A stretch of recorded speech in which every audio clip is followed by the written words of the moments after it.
things will get better, and then you can create this oasis, find ways for them to build self-confidence.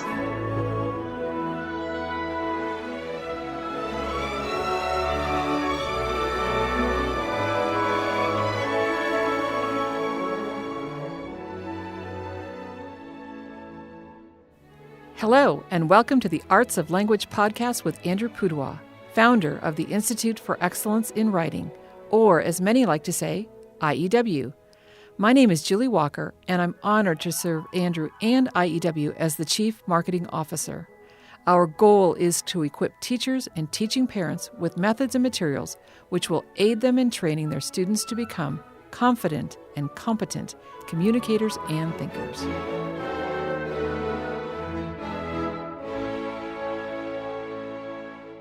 Well, Andrew, here we are, another podcast. Whatever shall we talk about? We have some guests today, don't we? We do have some guests, so I guess we should probably talk about what they're experts of. And we have with us Doctors Brock and Fernette Eide, and they're with Dyslexic Advantage organization. This is a nonprofit organization that they have a couple books. We're super excited to have the two of you here today. And I'll just let you guys have a conversation. Well, I came across your book probably shortly after it was published in 2012 or 13. I have 7 children, and my number 6 child, my only son of the 7, was so dyslexic he could not read anything at all with his eyes until he was 11 and didn't read a book until he was 12. So I'm sure you've heard stories like that, but my wife and I went through various phases of trying to figure out how do you homeschool a child who cannot read at all, and how much do you worry and stress. And it's not so bad when he's 8, but it's a lot worse when he's 11. And your book, I have to say, The Dyslexic Advantage, Unlocking the Hidden Potential of the Dyslexic Brain, was just hugely comforting to us. It was right there in probably the top 2 or 3 books that gave us great hope and also helped us to see his talents. So I'm very delighted to have you. We'll put links to your bios on the show notes so they can see the extensive qualifications that you have. But tell me just a little bit, how did you get into this originally? Your first book, I believe, was years before, called The Mislabeled Child, and you're both medical doctors, but you work in this area of dyslexic helping and all sorts of kids with learning challenges. How did you get into this? Well, I think like a lot of people in this field, Andrew, we got into it first as parents and then brought our professional expertise to bear. So when our son, who's now 25, was just a preschooler, he went into the classroom really excited about getting started with school and looking forward to learning new things. And immediately we found he had problems with all the heavy academic subjects like music time and standing in line and walking as a group. And so we started trying to see what it was that was really not working well for him in the classroom setting. And we started, like a lot of parents, looking for people that could give us answers, and found that we had a real hard time actually finding professionals who could give us good answers for what was going on with their son. But when we started looking into the medical literature and into the psychological literature, which we could do because of our professional backgrounds. Fernette in particular was at that time a professor of neurology at the University of Chicago. We found that we could find good answers to what was going on with him, and we could create kind of an integrated explanation and also come up with plans for helping him. And that I think led us to begin thinking about this, not only in his case, but thinking about this and how our experience mirrored that of so many of the other people that we knew.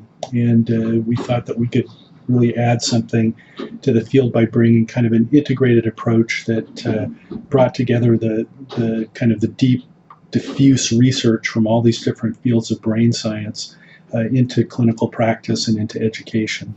One of the things that I like about your approach, and this is me watching a YouTube video where you're talking about an albatross. Can you share that story? Because I'm sure I would not do it justice. Yeah, in the Dyslexic Advantage book, in the early part, we used the metaphor of an albatross to describe the experience that we had in working with dyslexic children and dyslexic adults also, which is, when Fernette and I got married, we honeymooned in Hawaii on the island of Kauai, and we went out to the Kilauea Point Lighthouse, and there's this beautiful cliff where the seabirds will come after they've crossed these huge open expanses of water to get to Kauai, and they'll just kind of circle and soar on these updrafts, and they're the most beautiful things, and big frigate birds and albatrosses, and we watched them soaring and just looked at just the effortless way they took advantage of these drafts to fly around. And then we saw a nature show where it showed an albatross landing on the ground after it had been flying over these ocean water expanses for like 6 months at a time without coming to land. And it showed the albatross trying to walk, and it was the most ungainly, uncoordinated thing, and it just could hardly get across the beach. And we thought, this is just so like the experience that we have in working with the people that we do in the clinic, where in their environment that they're really built for and tuned for, they soar and can, magnificent flyers, but you put them in this other environment that they're not ideally built for, and they look like they have all kinds of problems. And you can just never guess the soaring behavior if all you're looking at is the walking behavior. That's so true. So true. I would guess in my travels, I go to homeschool conventions, do various conferences, visit schools, and I would guess that 1 in 3 families with 2 or more children has a child, and the parents either know or more often are suspicious or worried about one of their children being dyslexic. And one of the questions they will kind of ask me is, well, do you think I should get him tested? Do you think I should take her to a specialist? And I'm never quite sure how to answer that. Susan Barton, whom I'm sure you know, kind of said, well, if you think your child is dyslexic, they probably are. What's your advice? Obviously, you're kind of in the world of providing that service for people. In general, if a parent of, say a child who's 6, 7, 8 years old asks that question, should I have my child tested? What approach or advice do you provide? To some extent, it depends on what the school situation is. So if you have a child in a public school, for example, and you really want them to get services through the school, oftentimes the only way to get those is by having formal testing with a professional who can, write a letter and give that to the school and kind of open the door to the special services. For the homeschooling population that you're talking about, though often that's not going to be needed. And for one thing, testing can be very expensive. At a minimum, it runs hundreds of dollars, and at a maximum, it can run many thousands of dollars. And the main reason for younger students to get testing is if you're concerned about a more serious problem with language or attention or some other cognitive function. But if you have a student who's developing pretty well cognitively, if their oral conversation skills seem to be pretty good, if their comprehension of what's going on language-wise seems to be pretty good, but they're just having trouble learning how to decode and how to spell, they may not need full formal testing. And one of the things that we've done to try to attempt to fill in this gap between the full service testing like we used to do professionally and the needs of people in that kind of situation was we created a screening tool for dyslexia that's called the Neuro Learning Dyslexia Screening Test app. The website for that is neurolearning.com. And we screen individuals age 7 and older with that app. It's an iPad-based app that anybody can use and is available just for iPad now, but we'll be expanding out to other platforms.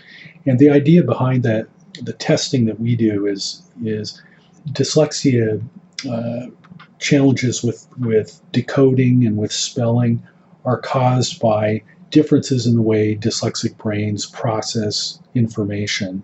And so what the screening tool does is it looks at those different ways of processing and creates a measurement of risk for diagnosis of dyslexia, and then matches the results of the test with recommendations for different interventions. But also I think what's really helpful, especially for homeschoolers, is that it gives you areas, practical strategies and resources, but also areas where your student would benefit by working on. So it helps you in this whole realm of, what do I do next, or what do I put a focus on? It gives you, rather than saying yes or no, it also breaks things down into these subskill areas so you can make a logical plan for instance, what you want to do for the coming year. Excellent. Well, I have a few people I know that work, in the world of tutoring and teaching dyslexic children who have mentioned this app to me. So definitely you've got some traction out there, and we will put a link to that. I tried, as many parents of dyslexic children probably have, almost everything that you could do. And my son was 6th out of our 7 children, so when it became obvious he was not going to learn to read as easily as the others, I thought, well, we'll just wait a little bit. And then we, got this program and that program. We dropped a lot of money taking him to a place that supposedly was going to solve it or help him. And I would say it seemed as though almost nothing worked, even though we put, tremendous amount of time and energy into it. And I'm wondering, in your opinion, is it sometimes just a case where you have to wait it out, where for him, it seemed to coincide with kind of puberty. He just, hit that age. He got this burst of power, and he was able to exert his will over his eyes and brain and make himself do what he just couldn't do. Is it sometimes just a case where you do everything you can, but the real thing is you just have to wait it out? Yeah, Andrew, I think your story raises a couple of really important points that it's very important for people to recognize. First is that there's not simply one pattern of dyslexia. So dyslexic challenges with reading and spelling are contributed to by differences in processing in a number of different systems. So there's the regular phonological processing system that a lot of dyslexia experts talk about that impact the way the brain handles the sounds in words and the ability to break whole words up into component sounds so that you can match those up into individual letters and manipulate those around. But working memory also plays a huge role in learning to read. Speed of retrieval of words and naming speed plays a huge role. For reading itself, visual attention and the ability of the eyes to process visual information in tight arrays plays an important role. And there's also something called procedural learning, which is the ability to automate skills. So the ability through practice to be able to take rule-based procedures, things that involve steps and involve rules for processes, and turn those into automatic functions so you can perform them entirely without thinking. People with dyslexia, a given individual will have a mix of those different factors. And, we sometimes use the analogy of cooking, where you can start with, butter and sugar and flour and eggs. And just, you can think, if you're a cook, of all the different things that you can make with those. You can make, hard cookies or a soft souffle or whatever, anything in between. And it really depends on the ratio of those different things you have, what the outcome is going to be, is going to look like. So some students who have differences in processing in all of those 5 different areas are going to have an extremely difficult time early on showing evidence of any progress. And I'm sure that your son probably had differences in 4 or 5 of those different areas. What you notice around the time of adolescence, as this ability finally to gain some traction and get moving, is a consequence of the development of more working memory capacity, typically, because when you can't perform all of these functions automatically, when you can't learn to do them without thinking about them, the only way to do them is to talk yourself through them step by step. And the way you talk yourself through something and have a conversation with something is that you employ your working memory to do that. At younger ages, there just is not enough capacity to hold all those instructions to get yourself through a complex process.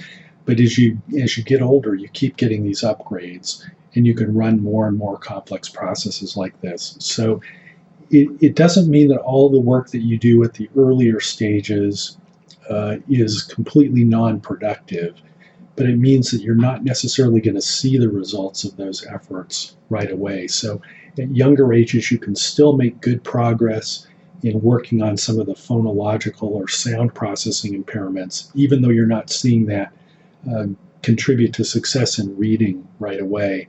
And then when the kids get a little bit older and they can start putting together these more complex processes, they'll be a little bit further along and be ready to take advantage of that expansion in capacity at that point. Yeah, I would just add that progress is very nonlinear for many dyslexic students. And, the beauty of homeschooling, as long as you don't worry too much as a parent, is that things will get better. And then you can create this oasis, find ways for them to build self-confidence and realize that some of the things that you may be doing, as Brock says, you may not be able to see in terms of like them being able to retrieve things, when you ask them questions and direct questions and things like that.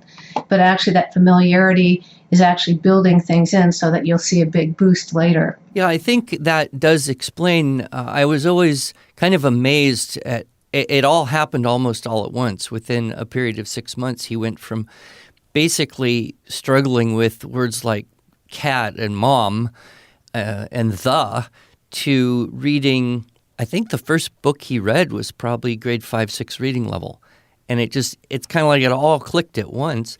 And then one thing I noticed in terms of an advantage for him was he developed this incredible auditory memory, in part because I loaded him up with audiobooks and read out loud to him as much as we could. But I'm wondering, is that one of the advantages? And then maybe you would comment on some of the other advantages, because I see his brain just worked so differently than mine, and he would see things and say things, and I would think, I could never have seen that or thought that. So in addition, or just if you could kind of go over some of these advantages that you go into great detail, of course, in the book, I think that might be interesting. So in general, auditory memory is not something that we've seen directly linked as an advantage of dyslexia, although dyslexic people who have good auditory memories often develop fantastic auditory memories for just the reason that you described, because they have to push that. So kids who do have strong auditory memories, you definitely want to take advantage of books on tape and other services like that. But there are other dyslexic kids where that doesn't really work for them.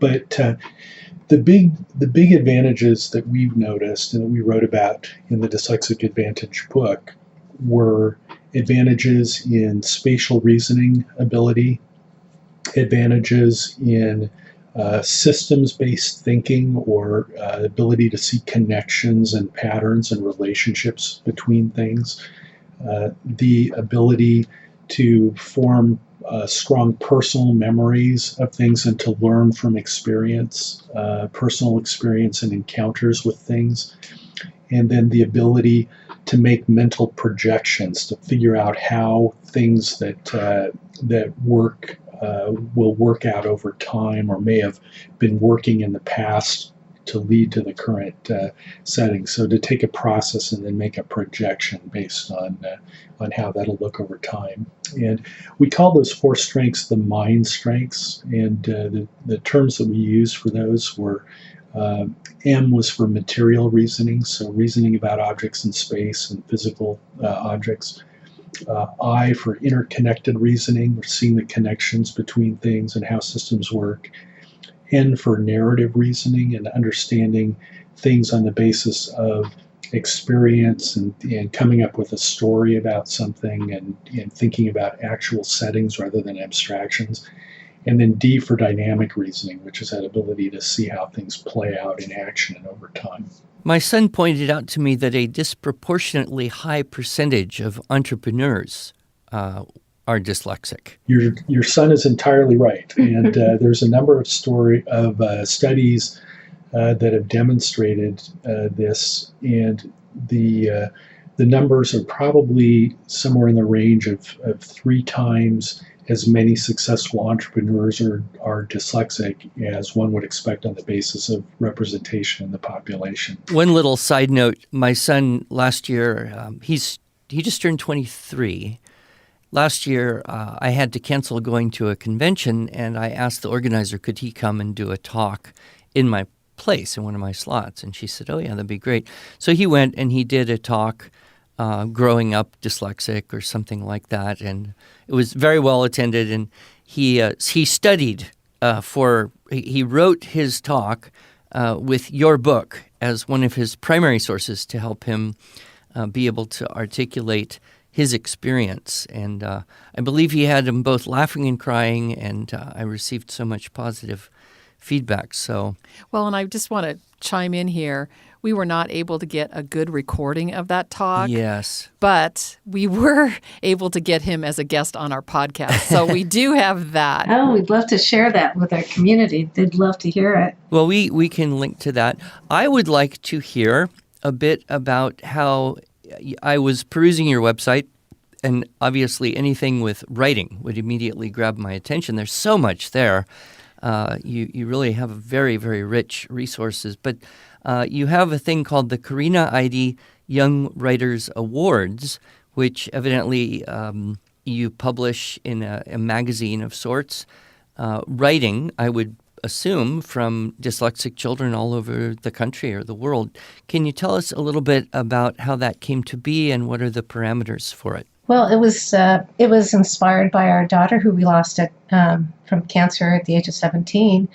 But she was dyslexic and also just loved writing, and she loved encouraging young people. So we do encourage all the listeners out there, if they have dyslexic children, to consider entering the contest, because we tried to reduce the hurdles for the awards. We realize that so many kids have wonderful ideas, wonderful storytellers, but might have difficulty getting these ideas down on the page. And so we let students dictate. We don't care about spelling, things like that for these awards. And we're really looking at ideas and storytelling. And if you check out some of the winners, they're absolutely fantastic. So, it's we've often noted in our clinic when we had students that if they had a section timed writing, for instance, that sometimes they'd be completely stopped up and unable to write anything. Yet at the same time, they could regale us with stories about what happened on their vacation and tell us about themselves. And there's this real need to get information down on the page, and yet there's so many obstacles early on. In fact, I think we were talking about a little bit beforehand, our son has severe dysgraphia, and it was a long time before he could get any words down on a page. He was able to type many years before he could actually write by hand, and still he's very non-fluent. And actually, Institute for Excellence in Writing, your materials were very helpful for us in our homeschooling journey, because it created a template rather than this open-ended prompt. It was just something that the students look at and they say, I could do that, and, and I think it just gave them agency. We recommended to many of our dysgraphic students we saw in our clinic years. And I think that finding ways to unlock all the wonderful stories that they actually have in their minds is one of the beautiful things that you can do in the educational process. I'm so sorry, but we're going to have to stop here. I know there's more to be said, but fortunately for you, we will continue this conversation next week. Hope you join us then.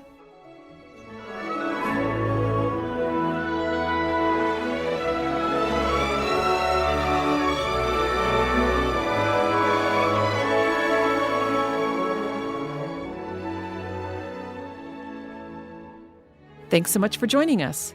If you enjoyed this episode and want to hear more, you can subscribe to this podcast in iTunes, Google Play, or Stitcher, or just visit us each week at iew.com/podcast. Until then, on behalf of Andrew Pudewa and the team at IEW, I thank you for allowing us to partner with you on your journey toward better listening, speaking, reading, writing, and thinking.